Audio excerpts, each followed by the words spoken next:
एक बेटी का रिश्ता पिता के लिए बहुत ही खास होता है। पिता अपनी बेटी की हर ख्वाहिश पूरी करते हैं, उसे किसी चीज की कमी महसूस नहीं होने देते हैं। आइए मैं आपको ऐसे ही एक पिता और बेटी की कहानी सुनाती हूँ। मुझे विश्वास है आपको यह कहानी बहुत पसंद आएगी। मिस्टर राजेंद्र शर्मा पिछले 5 सालों से अपने बड़े से मकान में अपनी बेटी के साथ हंसी खुशी रह रहे थे। उनकी उम्र अब 60 को पार कर चुकी थी और बेटी प्रिया अब 28 की होने को थी। उम्र को ध्यान में रखते हुए बेटी ने उनका सारा कामकाज अपने कंधों पर ले लिया था। प्रिया अपने हर काम में बहुत अच्छी थी, जितने अच्छे से वो अपने पापा, घर और उनके कारोबार का ध्यान रखती थी कोई और शायद ही रख पाता। अगर राजेंद्र जी को कोई बेटा होता तो वह भी नहीं। इन बाप बेटी का रिश्ता बहुत ही प्यारा था। बिना बाबा के प्रिया को नहीं चलता और बिना प्रिया के उसके बाप का किसी काम में मन नहीं। कभी कभी ऐसा लगता जैसे राजेंद्र जी प्रिया के बाप नहीं उसके बेटे हैं। प्रिया की हरकतें ही कुछ ऐसी थी। बाबा को सुबह जल्दी उठकर जबरदस्ती वॉकिंग के लिए भेजना हो या छोटे बच्चों को जैसे दवाइयाँ पिलाते हैं वैसे ही पापा की दवाइयाँ उन्हें खिलानी हो, प्रिया का बर्ताव अपने बाबा के साथ बिल्कुल वैसे ही था जैसे किसी माँ का अपने बच्चे के साथ होता है। प्रिया के बाबा भी कुछ कम नहीं थे। जब जब प्रिया उन्हें दवाई खाने के लिए देती तो आधी दवाई खाते और आधी छुपा लेते, लेकिन प्रिया के नजरों से बच नहीं पाते। फिर वह उनके सामने खड़ी होकर सारी दवाई उन्हें जबरदस्ती खिलाती। रात को प्रिया के सोने के बाद चुपके से किचन में जाकर फ्रिज से मिठाई चुरा कर खाना। बाबा की ऐसी शरारतें भी प्रिया पकड़ लेती थी। पकड़े जाने पर बाबा पानी पीने का बहाना करते, लेकिन प्रिया उनको समझाती कि मिठाई आपके लिए हानिकारक है। बाबा को याद दिलाती कि पिछली बार उनका शुगर लेवल कितना बढ़ गया था। अपने ही घर में अब मैं मिठाई भी नहीं खा सकता, बड़बड़ाते हुए नाराज होने की एक्टिंग करते हुए बाबा किचन से चले जाते। फिर प्रिया उन्हें मनाने के लिए एक मिठाई का टुकड़ा पापा के पास लेकर जाती और फिर वो दोनों उसे आधा आधा बांटकर खाते। दोनों के चेहरे पर बड़ी स्माइल आ जाती। बस ऐसे ही दोनों की जिंदगी हंसी खुशी कट रही थी। उनका घर बहुत बड़ा था, उसमें कई कमरे थे, इसलिए उन्होंने सोचा कि एक किराएदार रख लिया जाए। पैसों के लिए नहीं, लेकिन प्रिया के ऑफिस जाने के बाद अकेले रह रहे राजेंद्र जी को थोड़ा सा ही सही किसी का साथ मिल जाए, इसलिए। प्रिया के बाबा भी कुछ कम नहीं थे। जब जब प्रिया उन्हें दवाई खाने के लिए देती तो आधी दवाई खाते और आधी छुपा लेते, लेकिन प्रिया के नजरों से बच नहीं पाते। फिर वह उनके सामने खड़ी होकर सारी दवाई उन्हें जबरदस्ती खिलाती। रात को प्रिया के सोने के बाद चुपके से किचन में जाकर फ्रिज से मिठाई चुरा कर खाना। बाबा की ऐसी शरारतें भी प्रिया पकड़ लेती थी। पकड़े जाने पर बाबा पानी पीने का बहाना करते, लेकिन प्रिया उनको समझाती कि मिठाई आपके लिए हानिकारक है। बाबा को याद अपने ही घर में अब मैं मिठाई भी नहीं खा सकता, बड़बड़ाते हुए नाराज होने की एक्टिंग करते हुए बाबा किचन से चले जाते। फिर प्रिया उन्हें मनाने के लिए एक मिठाई का टुकड़ा पापा के पास लेकर जाती और फिर वो दोनों उसे आधा आधा बांटकर खाते। दोनों के चेहरे पर बड़ी स्माइल आ जाती। बस ऐसे ही दोनों की जिंदगी हंसी खुशी कट रही थी।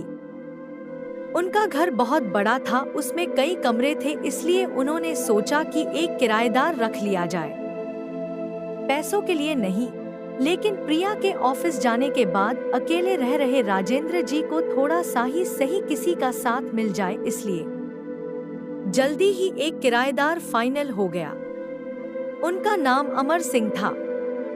उम्र उनकी 50 से 51 की होगी। एग्रीमेंट पेपर बनाने के दौरान पहली बार वह राजेंद्र जी और प्रिया से मिले। उन्हें दोनों से मिलकर काफी अच्छा लगा और अब अमर सिंह अपनी बीवी के साथ राजेंद्र जी के घर पर किराएदार के तौर पर रहने लगे। थोड़े दिन बीते थे, लेकिन अमर सिंह राजेंद्र जी से अच्छी तरह घुल मिल गए थे। वह दोनों सुबह सुबह अब साथ में ही वॉकिंग के लिए जाया करते थे।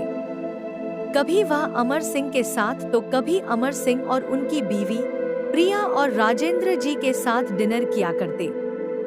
एक सुबह जॉगिंग के दौरान अमर सिंह ने कहा कि आप और प्रिया अकेले ही रहते हैं, आपको तो काफी कुछ मैनेज करना पड़ता होगा। आप कैसे सब इतने अच्छे से संभाल लेते हैं? अजी मैनेज क्या करना है, मेरी होशियार बेटी के लिए यह कुछ भी नहीं है। प्रिया सब इतने अच्छे से संभाल लेती है कि मुझे किसी बात की कोई चिंता ही नहीं है, राजेंद्र जी ने मुस्कुराते हुए कहा। हाँ वह तो ठीक है, लेकिन जब प्रिया ससुराल चली जाएगी तब आपके लिए यह सब मैनेज करना बड़ा मुश्किल हो जाएगा। आपका कोई बेटा भी तो नहीं है और आप अकेले ही इतने बड़े घर में रहते हैं, अमर सिंह ने अपना विचार बताते हुए कहा। राजेंद्र जी के चेहरे के हाव भाव बदल गए। वह अमर सिंह से कुछ कहना चाहते थे लेकिन नहीं कहा और बात बदलने के लिए उनसे पूछा, खैर वो सब जाने दीजिए, आपके कितने बच्चे हैं? अमर सिंह ने छाती चौड़ी करते हुए कहा, मेरे 2 बच्चे हैं, दोनों ही लड़के हैं और दोनों ही अमेरिका रहते हैं। राजेंद्र जी को लगा जैसे अमर सिंह उन्हें ताना मार रहे हो, लेकिन फिर भी उन्होंने कुछ नहीं कहा और वो जॉगिंग करके अपने घर लौट आए। कुछ दिन बीते, राजेंद्र जी ने अमर सिंह को अपने साथ खाने के लिए बुलाया क्योंकि अमर सिंह की पत्नी किसी काम से बाहर गई थी और वे अकेले थे। अमर सिंह, राजेंद्र जी और प्रिया डाइनिंग टेबल पर बैठकर खाना खा रहे थे। पहला निवाला खाते हैं, अमर सिंह ने खाने की तारीफ करते हुए कहा, प्रिया बेटा तुमने आज खाना बहुत अच्छा बनाया है। राजेंद्र जी ने गर्व महसूस करते हुए कहा, हाँ मेरी बेटी बहुत अच्छा खाना बनाती है। अमर सिंह जी बोल पड़े, यह तो बड़ी अच्छी बात है, उसके ससुराल वाले बड़े खुश रहेंगे। प्रिया उनसे कुछ कहना चाहती थी लेकिन राजेंद्र जी ने उसे रोक दिया और बात बदलने के लिए प्रिया से पूछा, कारोबार कैसा चल रहा है, कोई दिक्कत तो नहीं हो रही?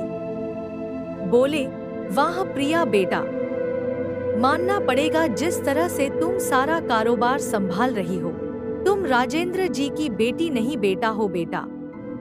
अब राजेंद्र जी से ना रहा गया, उन्होंने कहा, पता नहीं क्यों आप सभी लोग बेटी को बेटे के साथ कंपेयर करते हो। ऐसा एक भी काम या एक भी फील्ड बताइए जिसमें बेटियों ने अपना नाम ना बनाया हो।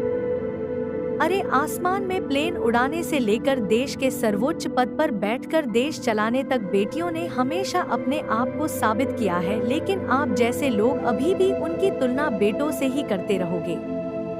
होते होंगे बेटे सबके लिए ज्यादा इम्पोर्टेंट, मेरे लिए तो मेरी बेटी ही सबसे बढ़कर है और मैं यह फक्र से कह सकता हूँ जो मेरी इस बेटी ने मेरे लिए किया है।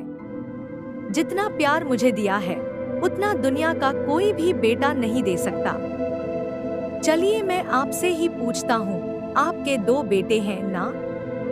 बताइए वो साल में आपसे कितनी बार मिलने आते हैं? अमर सिंह जी, दुनिया बदल चुकी है, अब आप भी बदल जाइए। बेटी को बेटी ही रहने दीजिए, उसे बेटा बनाने की कोशिश मत कीजिए।